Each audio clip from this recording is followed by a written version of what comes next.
الفاتحة وإلى حضرة النبي محمد صلى الله عليه وسلم وعلى آله وأصحابه وأزواجه وذريته والتابعين لهم بإحسان إلى يوم الدين ثم إلى أرواح أولياء وشهداء والصالحين والأئمة الراشدين والعلماء العاملين ومشايخنا في الدين خصوصا إلى روح مؤلف هذا الكتاب ثم إلى أرواح آبائنا وأمهاتنا وأجدادنا وجداتنا وقرابتنا وذوي الحقوق علينا أجمعين بسر الفاتحة.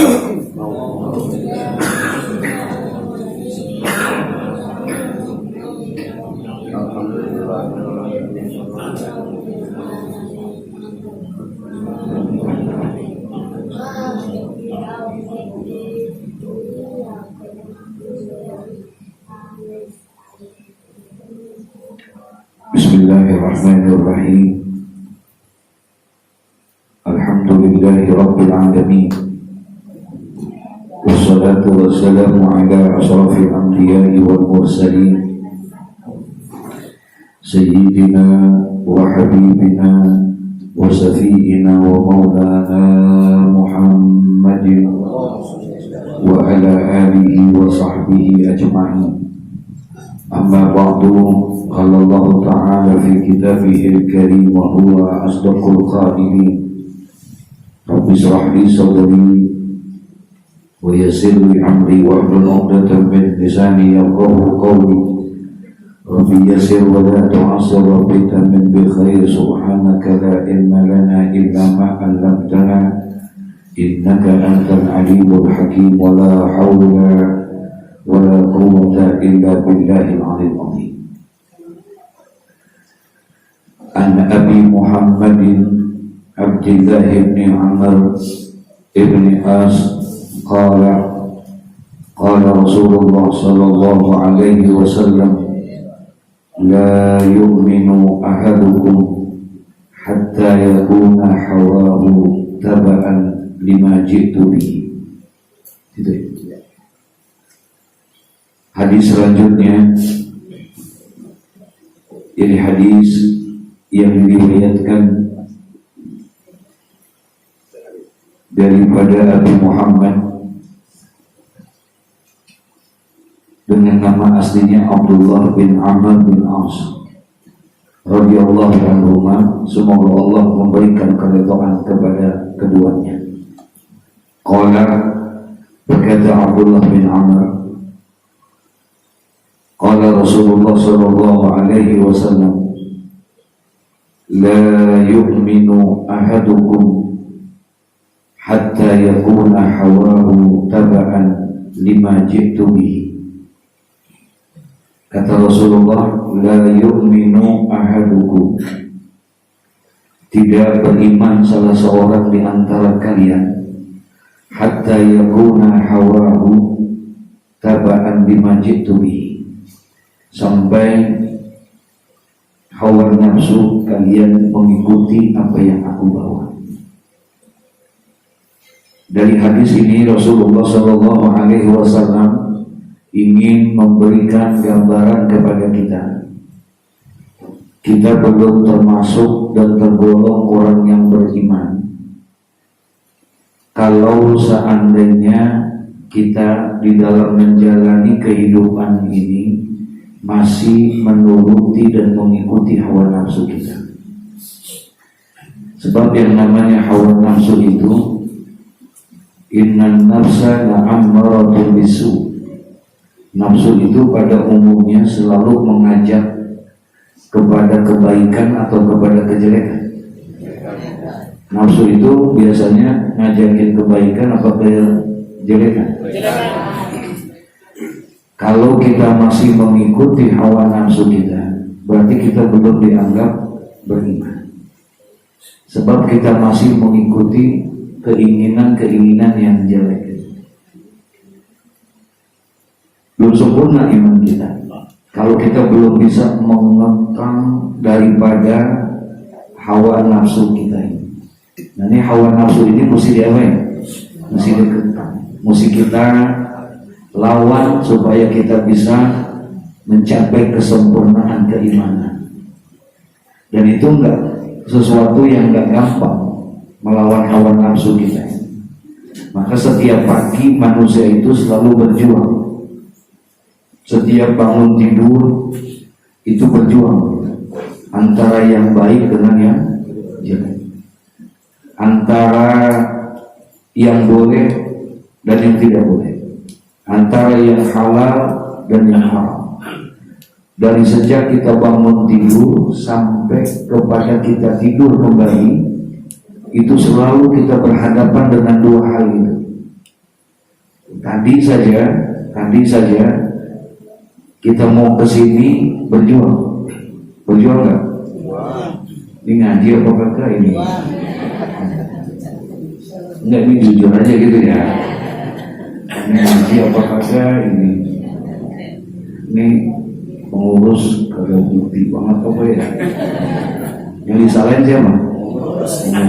Kawan hari Minggu masih ngaji aja.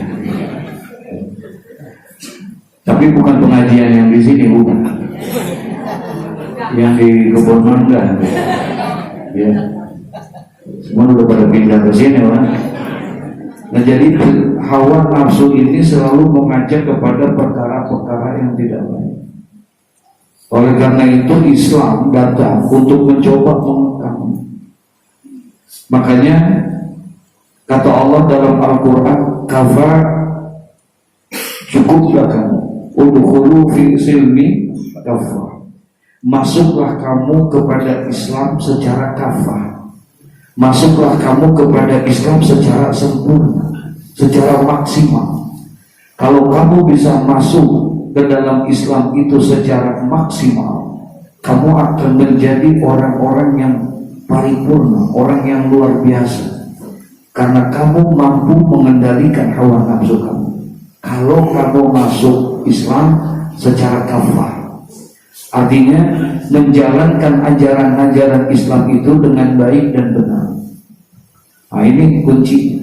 Makanya semua amalan-amalan ibadah yang ada dalam Islam itu dituntut kita bukan hanya sekedar mengerjakan ritual ibadah saja, tapi kita harus ambil hikmah yang terkandung di dalam ajaran-ajaran Islam. Sholat misalnya, kenapa sih sampai-sampai dijamin dalam Al-Quran itu Allah mengatakan inna sholata tanha anil fahsya'i wal munkar. Satu kalimat yang luar biasa, satu bentuk jaminan dari Allah. Kalau orang sudah bisa melaksanakan sholat dengan baik dan benar, dia tidak akan berani melakukan perbuatan-perbuatan fahsya wal munkar. Ada fahsya, ada munkar. Fahsya ini perbuatan-perbuatan yang keji, sementara munkar ini adalah maksiat-maksiat yang zahir. Orang kalau udah bisa mendirikan sholat, insya Allah nggak judi, nggak minum, nggak zina, nggak berbuat maksiat yang zahir, enggak. Karena udah diajarkan dalam sholat. Yang kedua, orang kalau dia bisa mendirikan sholat dengan baik dan benar, dia bukan hanya bisa meninggalkan perbuatan-perbuatan maksiat yang seperti tadi, dia juga bisa mencegah dirinya dari perbuatan-perbuatan yang keji. Hatinya bersih, nggak pernah ada hasut sama orang, nggak pernah ada dengki sama orang, bersih hatinya. Ya, hasut ini bahaya, ini penyakit, dan itu ada semua di dalam diri manusia, sifat hasut ini. Dan dia akan tumbuh ketika melihat orang yang mendapatkan kenikmatan. Makanya kata Nabi, kullu dzi ni'matin mahsudun.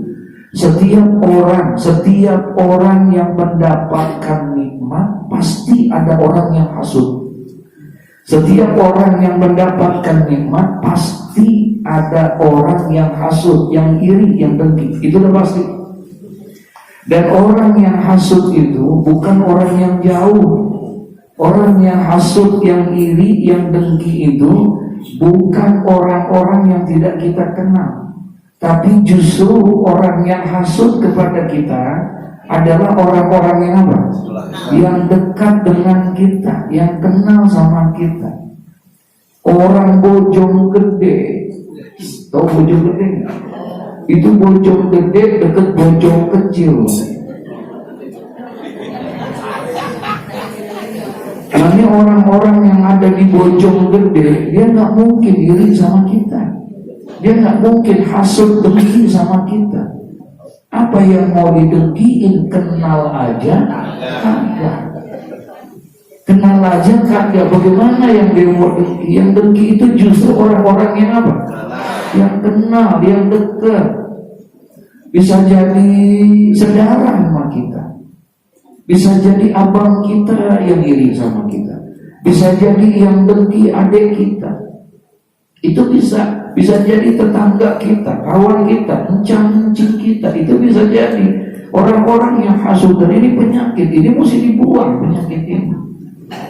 Kata Nabi, al-hasadu ya'kulul hasanah.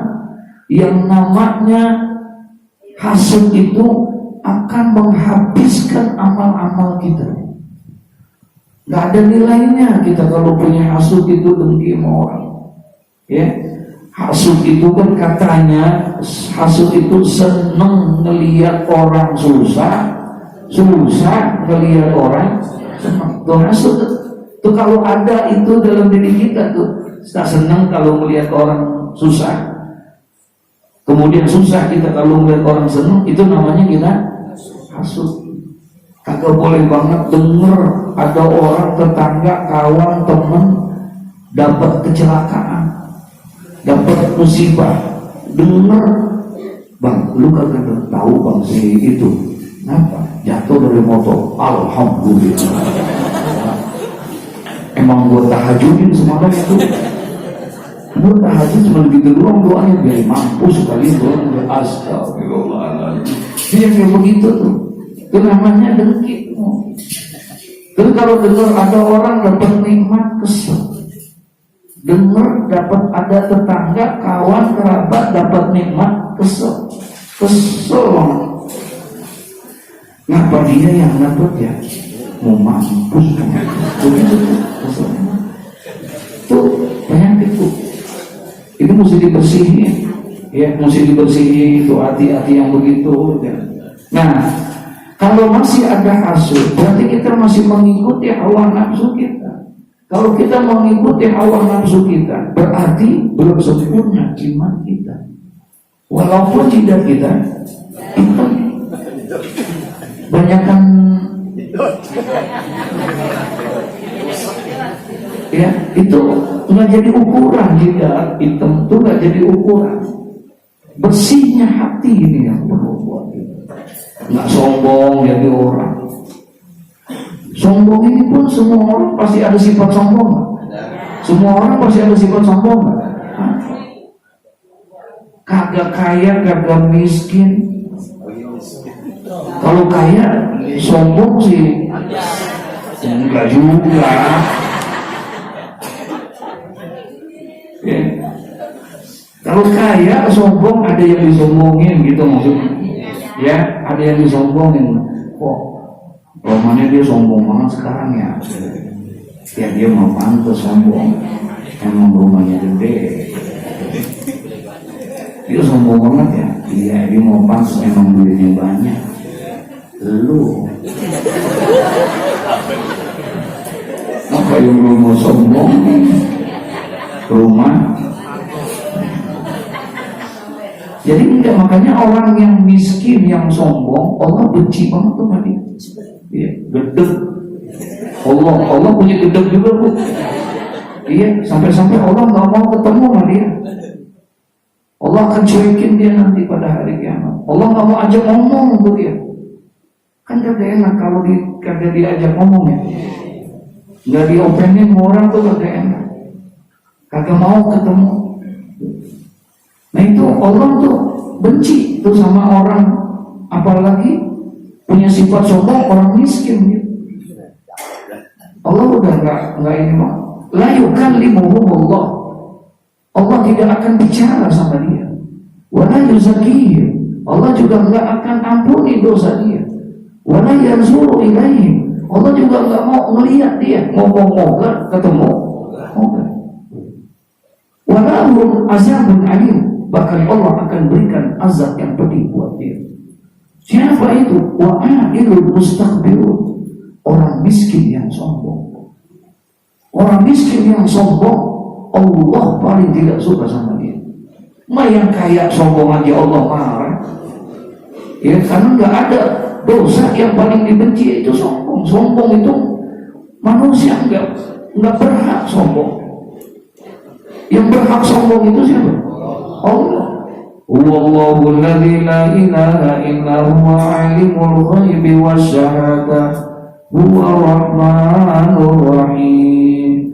Huwallahul ladzi la ilaha illa huwal malikul quddusus salamul mu'min as-salamul mu'minul muhaiminul azizul jabbarul mutakabbir. Subhanallahi amma yusyrikun. Ada sifat al-mutakabbir, sombong. Wajar, karena emang semua milik Allah. Kalau kita kan enggak. 4 yang gampang menyebabkan, sering saya ulangi. Orang bisa jadi sombong dengan sebab 4 hal ini, hati-hati. Yang pertama, ziyadatul mal. Orang akan jadi gampang sombong kalau bertambah hartanya. Kalau bertambah hartanya mulai sombong. Gampang tuh sombong. Dulu mah biasa aja orangnya mah. Kagak gimana, kagak berlaku. Ya. Kenapa? Emang belum punya duit. Tapi ziyadatul mal, ketika bertambah harta dia, boleh saya. Dapat aja gusuran. Jalannya udah lain. Semuanya udah lain. Ya, dapat lagi gusuran enggak apalagi semeternya 125 juta.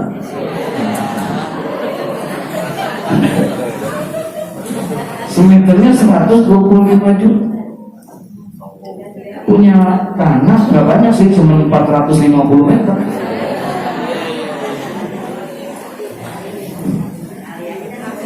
La ilaha illallah. Sombong tuh udah mulai. Ya tadi mah biasa aja, nggak gimana. Sekarang ini semua jari emas. Semua jarinya ada emas. Kalau ngomong dikit-dikit begini. Udah begini orang ngomong. Nah itu hawa nafsu namanya. Ini mesti dibersihin buat diri kita. Yang bisa ngebersihin itu apa? Amalan-amalan ibadah yang ada di dalam ajaran kita. Puasa misalnya, sholat misalnya, itu mengajarkan kita untuk menjadi orang-orang yang hebat, orang-orang yang luar biasa. Puasa bukan hanya sekedar menahan tidak makan, tidak minum, tapi dari puasa kita diajarkan pelajaran-pelajaran yang hebat. Sholat bukan hanya sekedar berdiri, bukan hanya ruku, bukan hanya sujud, enggak. Tapi sholat mengajarkan, dia merupakan sebuah sekolahan yang luar biasa yang namanya sembahyang dan puasa ini. Saya punya buku, buku itu judulnya Sholat for Character Building. Ibu ngerti nggak? Sama. Itu ada judul buku Sholat for Building Karakter. Building karakter itu artinya dilarang merokok.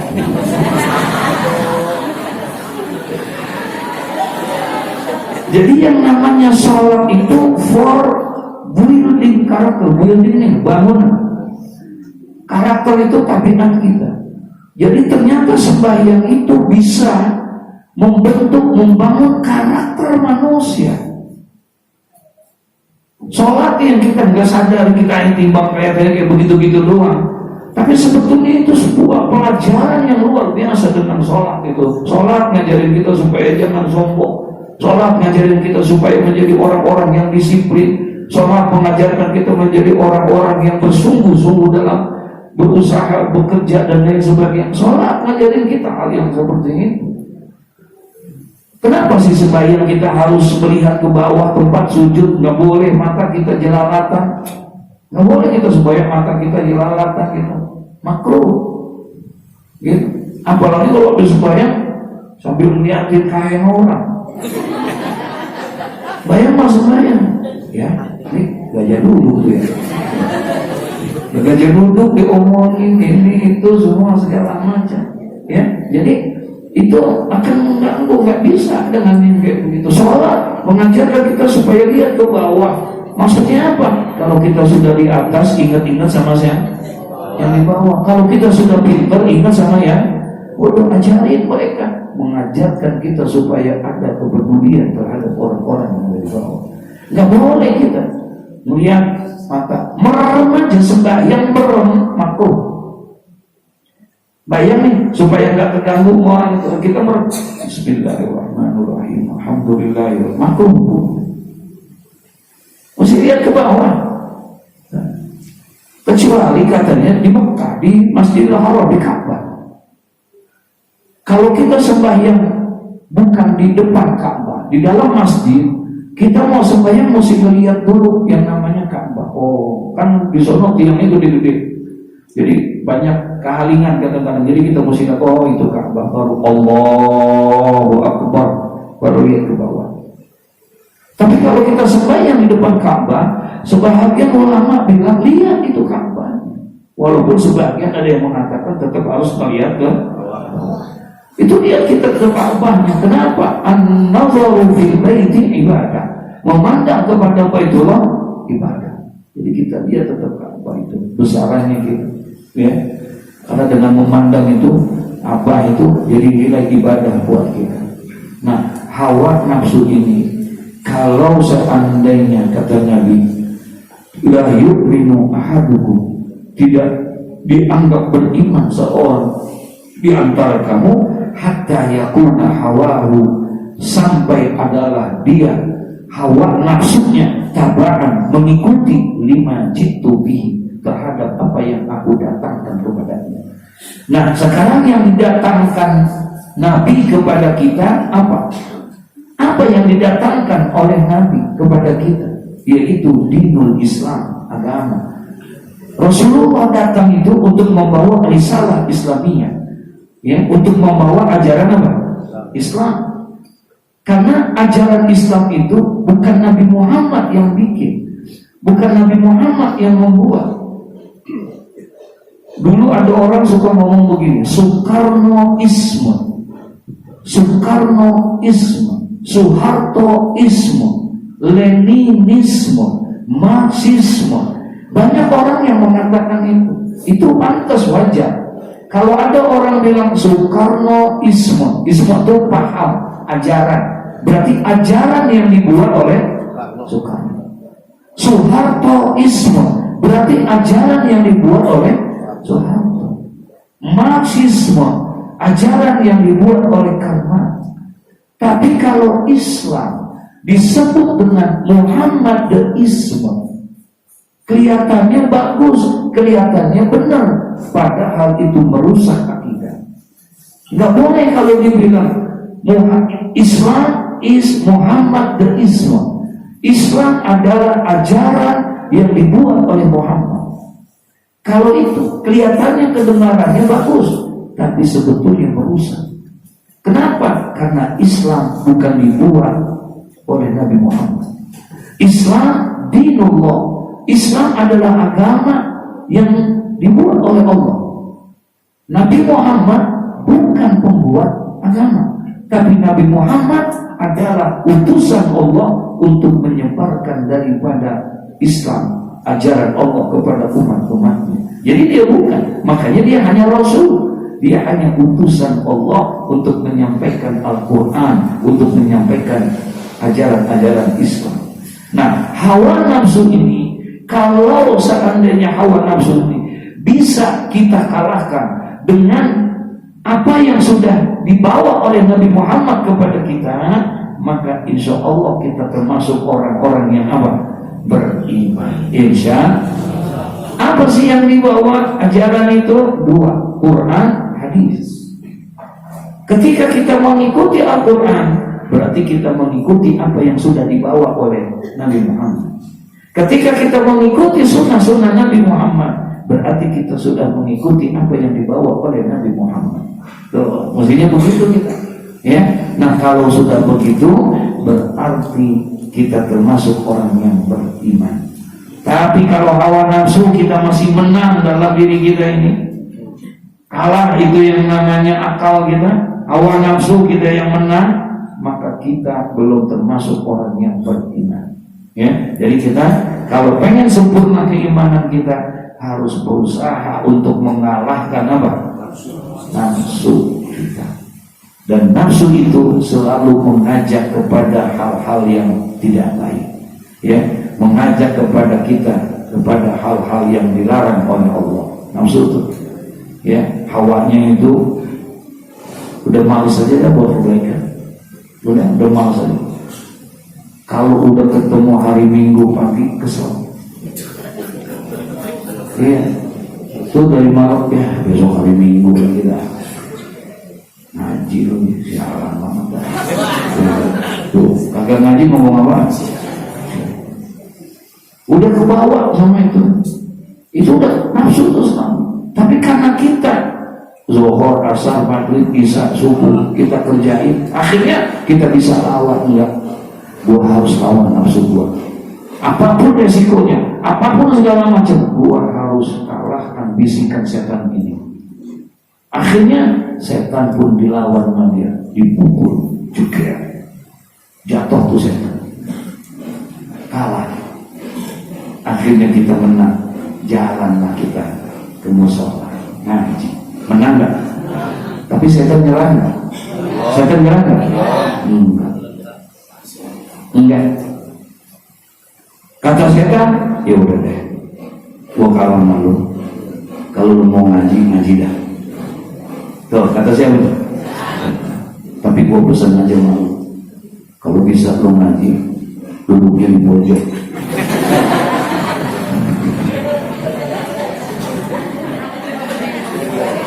Kata setan, gitu. Udah, ini jangan kesindir, kok. Enggak nyindir ya, Bang. Ini memang sengaja aja loh.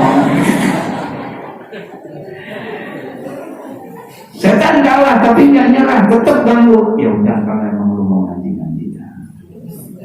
Cuma sih gue pesen aja sama lu, kalau bisa ngajinya senderan lagi. Senderan. Entah kalau lu ngaji, pala lu tunjukin. Jadi kan kelihatan kayak apa? Musuh, padahal terus setan tuh kalah, enggak, kita hajar lagi tuh setan, karena itu bisikan setan nafsu, kita lawan lagi itu bisikan setan, kita hajar lagi, enggak, gua harus ngaji, gua paling depan, gua paling bisik, gua paling duduk. Nah, kalah lagi setan, 2-0. Salihu 2-0 tuh setan kau. Nyerah enggak? Belum. Nyerah enggak? Masih lagi tuh setan berusaha gangguin kita. Kita udah benar ngajinya, udah usul konsentrasi, udah ngaji, setan masuk lagi. Apa kata setan? Bukan main dah. Gua lihat nih jamaah, lu doang yang khusyuk, lu doang yang serius. Kata kita, emang mulai dari ujung, mulai dari ria, mulai dari sombong. Tuh setan tuh kerja, ya. Jadi selalu akan berusaha mengganggu kita untuk perkara-perkara yang seperti itu, untuk merusak amal kita. Makanya nggak sempurna iman kita kalau masih mengikuti hawa nafsu kita. Dan untuk melawan hawa nafsu kita, apa? Tabaan 5 ji'tu bihi. Kamu harus mengikuti apa yang dibawa oleh siapa? Nabi Muhammad. Ikutin tuh apa yang diajarkan oleh Nabi Muhammad. Apa yang dibawa oleh Nabi Muhammad kamu ikutin, maka niscaya kamu akan menang, dan insya Allah kamu akan sempurna iman kamu. Amin ya rabbal alamin. Gitu. Aduh setan. Itu mau dibikin musola kagak ada setan, gedean di sini. Iya, gedean di sini. Gitu. Daripada yang di luar. Justru setan itu tugasnya emang gangguin orang yang ibadah. Emang tugasnya dia begitu, gangguin orang yang ibadah. Yang kagak sembahyang gak digangguin dia mah. Emang CS. Yang kagak sembahyang mah kagak digangguin, yang kagak ngaji mah kagak digangguin, yang justru yang digangguin itu yang sembahyang. Bagaimana caranya supaya sembahyangnya itu sah? Kalau yang nggak sembahyang nggak digangguin, kenapa? Kata setan, gua kagak gangguin aja kagak sembahyang, apalagi gua gangguin yang model begitu. Tuh yang sembahyang gua gangguin, tuh yang ngaji gua gangguin.